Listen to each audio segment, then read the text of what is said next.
بالله من الشيطان الرجيم. بسم الله الرحمن الرحيم.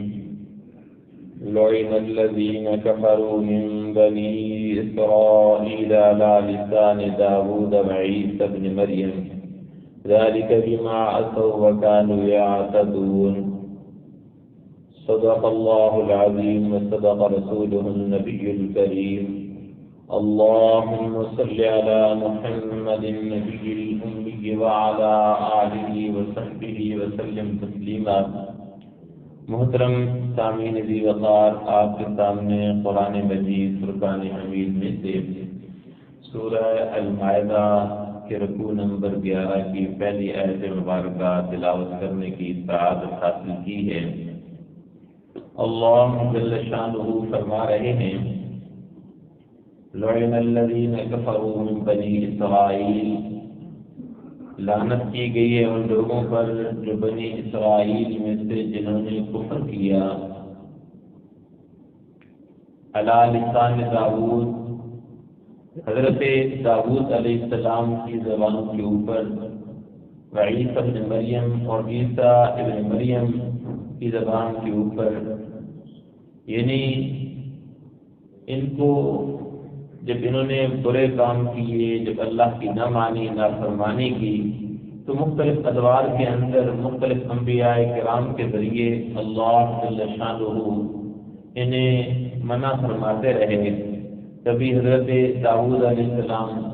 کبھی عیسیٰ ابن مریم، ان کے ذریعے انہیں بار بار تنبیہ کی جاتی رہی کہ تم یہ کام چھوڑ دو، یہ کام کیوں کر رہے ہو. فرمایا ذالک بما عصوا،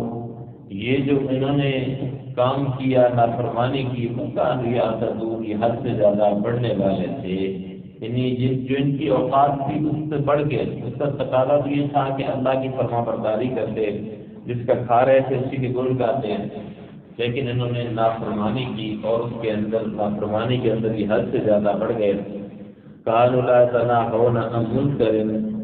اور تھے یہ وہ کہ جو منکرات ہیں ان سے نہیں روکتے تھے بلکہ ان کو کرتے تھے. فعلوه، یعنی گناہ کے کاموں کو یہ کرتے تھے،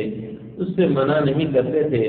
فرمایا کہ لبئس ما كانوا يفعلون، البتہ بہت برا ہے جو کچھ وہ کرتے تھے.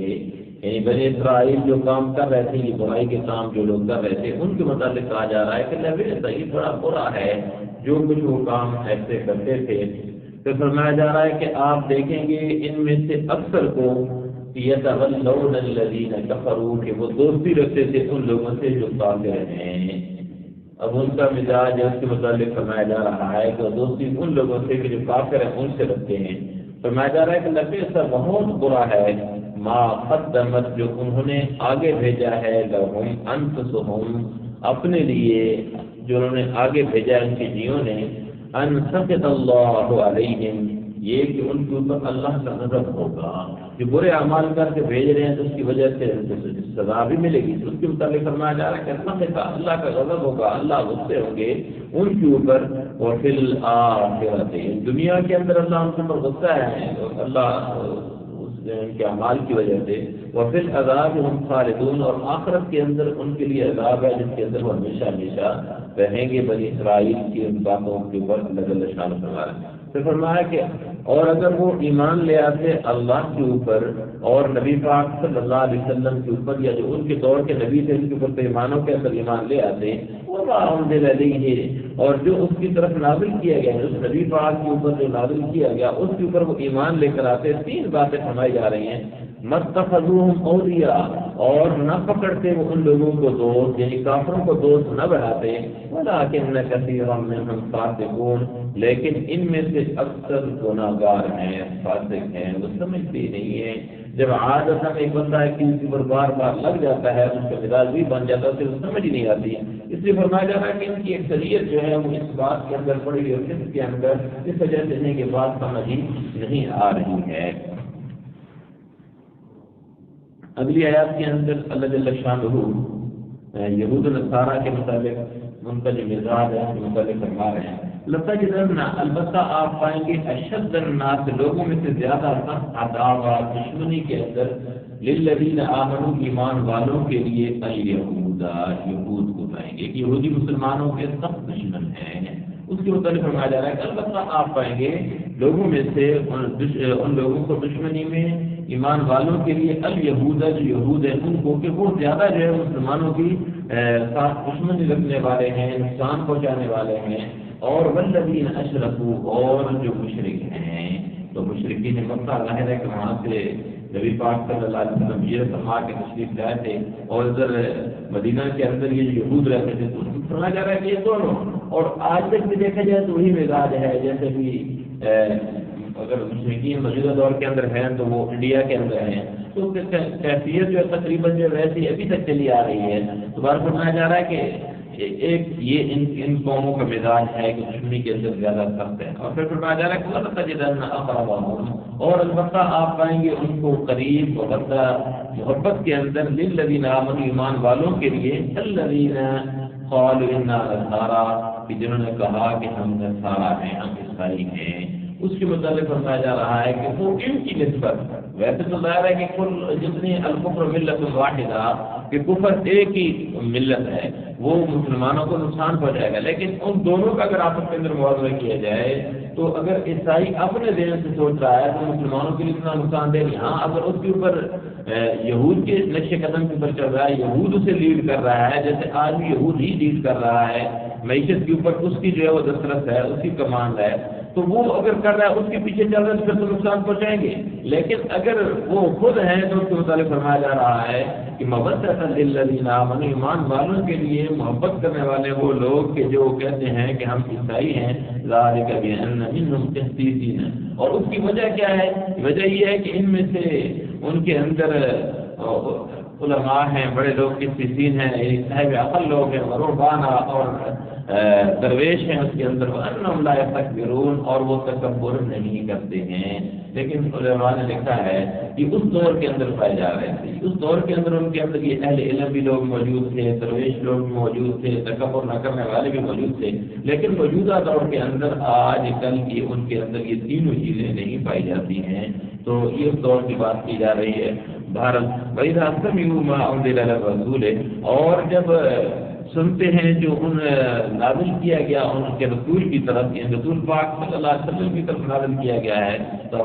آپ دیکھتے ہیں کہ ان کی آنکھوں کو تفیض من الدمع،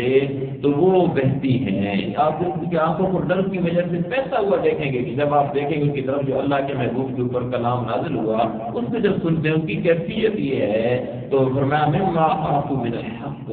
کہ جو حق سچ ہے اس کو پہچاننے کے بعد ان کی آنکھیں تر ہو جاتی ہیں۔ ایمان والوں کی صرف یہی ہونی چاہیے کہ ان کی آنکھیں بھی تر رہنی چاہیے، اللہ کے خوف سے، اللہ کے ڈر سے ان کی آنکھیں جو ہے وہ تر رہنی چاہیے۔ فرمایا وہ یقولون، وہ کہتے ہیں ربنا، اے ہمارے پروردگار، آمنا، ہم ایمان لے آئے ہیں، وہ یہ کہتے ہیں کہ اللہ ہم ایمان لے کر آئے، فاکتبنا، پس میں لکھ دے مع الشاہدین،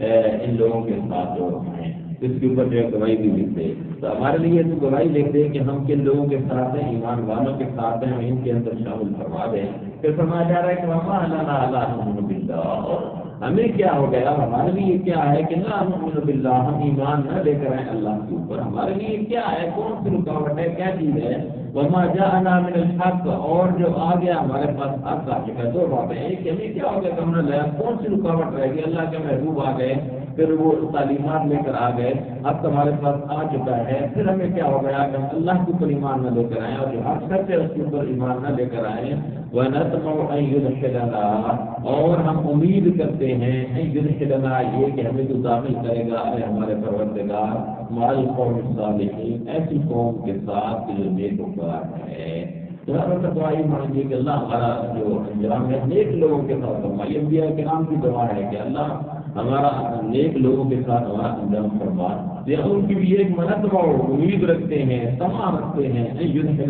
کہ ہمیں داخل کرے گا ہمارا پروردگار کن لوگوں کے ساتھ، ان لوگوں کے ساتھ کہ جو نیک صالح لوگ ہیں۔ فرمایا کہ پھر ان کا اللہ نے ان کو بدلہ دیا،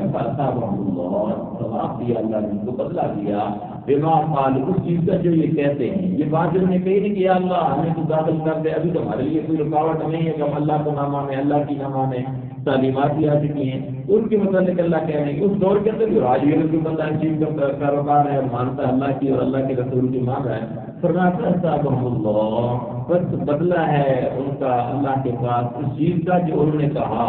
کہ کیا تھا یہ پیچھے باتیں گزری ہیں، جنات تجری من تحتها الانہار، باغات ہیں جس کے نیچے نہریں جاری ہوں گی، خالدین فیہا، اس کے اندر وہ ہمیشہ ہمیشہ رہیں گے، وذالک جزاء المحسنین، اور یہ بدلہ ہے محسنین، احسان کرنے والوں کا، نیک کام کرنے والوں کا، اچھائی کرنے والوں کا، جو اچھے کام کرتے ہیں اپنی زندگی اللہ کے حکم اور نبی پاک صلی اللہ علیہ وسلم کے طریقے کے مطابق گزارتے ہیں، ان کے لیے اللہ نے بدلہ کیا تیار کر رکھا ہے، جنات تجری من تحتها الانہار خالدین فیہا، کہ اللہ نے ایسے باغات تیار کر رکھے ہیں جن کے نیچے نہریں جاری ہوں گی اور اس کے اندر وہ ہمیشہ ہمیشہ رہیں گے۔ دنیا کے اندر جو کمزوری یا نقص یہی ہے کہ دنیا کے اندر کوئی چیز اچھائی مل جاتی ہے، جوانی مل گئی، مال مل گیا، ہر چیز تو زوال ہے، لیکن آخرت کے اندر کسی چیز تو زوال نہیں ہے، وہاں بھی جنت کی نعمتیں مل جائیں گی تو ہمیشہ ہمیشہ رہیں گی، وہاں چھیننے کا کوئی ڈر نہیں ہوگا، ان کے ضائع ہونے کا کوئی ڈر نہیں ہوگا۔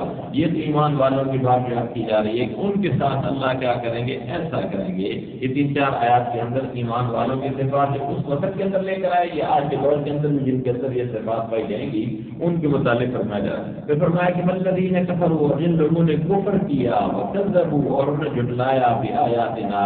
ہماری آیات کو، عقیدتاً جھٹلایا یا عملی طور پہ جھٹلایا، یہ بڑی خطرناک بات ہے۔ ایک بندہ بالکل جو ہے وہ ان کو مانتا ہی نہیں ہے، سرے سے انکار کر دیتا، وہ تو بڑی سخت بات ہے۔ ایک عملی طور پہ جو ہمارے اندر کمزوری پائی جاتی ہے کہ ہم قرآن کے قریب ہی نہیں آتے، ہمیں پتہ ہی نہیں ہے، پھر جب پتہ چلتا ہے تو اس کے اوپر اس کے مطابق عمل نہیں کرتے ہیں، تو لہٰذا اس سے بچنا چاہیے کہ ایسا نہ ہو کہ ہم بھی اس چیز کے اندر آ جائیں کہ وَكَذَّبُوا بِآيَاتِنَا، اللہ کہہ رہے ہیں کہ جن نے ہماری آیات کو جھٹلایا،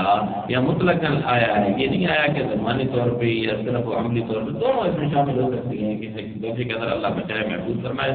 اولئک اصحاب الجحیم، یہی لوگ ہیں جو جہنم والے ہیں، کہ جن کے اندر یہ 2 صفات پائی جاتی ہیں، انکار کرتے ہیں اور ہماری آیات کو جھٹلاتے ہیں، فرمایا یہی لوگ جہنم والے ہیں۔ اللہ کے انتظار ہم سب کی اس سے حفاظت فرمائے اور ہم سب کو ایسے اعمال اور افعال انجام دینے کی توفیق سے نوازے کہ جن کی وجہ سے اللہ کریم نے جنت کا وعدہ فرما رکھا ہے۔ وآخر دعوانا ان الحمد للہ رب العالمین۔ آمین۔ الحمد للہ رب العالمین والعاقبۃ للمتقین والصلاة والسلام علی سید الانبیاء والمرسلین۔ ربنا آتنا فی الدنیا حسنہ وفی الآخرۃ حسنہ وقنا عذاب النار۔ یا الہ العالمین، جو کچھ پڑھا سنا گیا اللہ سب کو سب کے اندر خیر و برکت کا ذریعہ بنا دے۔ یا الہ العالمین، اس برکت عمل کی وجہ سے سب کی فرم سب کے گھر بار مال اولاد تمام نعمتوں کے اندر خیر و برکت ڈال دے۔ یا اللہ ہم سب کو اپنے نیک فرما بردار اور شکر گزار بندوں کے سب کے اندر شامل فرما دے۔ یا اللہ ہماری تمام خطاؤں کو معاف فرما دے۔ یا اللہ ہمارے تمام مسلمان مرحومین کی مغفرت فرما دے۔ یا اللہ ہم سب کو ہر قسم کی چھوٹی بڑی ظاہری کشیدہ تمام بیماریوں سے شفاء کاملہ عاجلہ مستمرہ نصیب فرما دے۔ یا الہ العالمین، ہم سب کے جتنے رکے ہوئے کام میں یا اللہ انہیں حل فرما دے، آسانی والا معاملہ نازل فرما دے، عافیت والا معاملہ نازل فرما دے۔ یا اللہ ہماری پوری زندگی کے اندر خیر و برکت ڈال دے۔ یا اللہ ہم سب کے دلوں کے اندر جو نیک و جائز تمنائیں مرادیں حاجتیں تو ہم نے غیر خزانوں سے پورا فرما دے۔ یا الہ العالمین، ہم سب کو دونوں جہانوں کی کامیابی نصیب فرما دے۔ یا اللہ اپنی رضا کا پروانہ نصیب فرما دے۔ یا الہ العالمین، ہم سب کو ہر قسم کی آفات و بلیات اور جتنے اچانک وقوع پذیر ہونے والے حادثات ہیں ان سب سے ہم سب کی پوری امت مسلمہ کی حفاظت فرما دے۔ یا اللہ ہمیں زندہ رکھ دین اسلام کے اوپر موت نصیب فرمانا ایمان کے عالم کے اندر۔ اللهم ربنا تقبل منا انك انت السميع العليم وتب علينا انك انت التواب الرحيم، وصلى الله تعالى على خير خلقه محمد وآله وأصحابه أجمعين برحمتك يا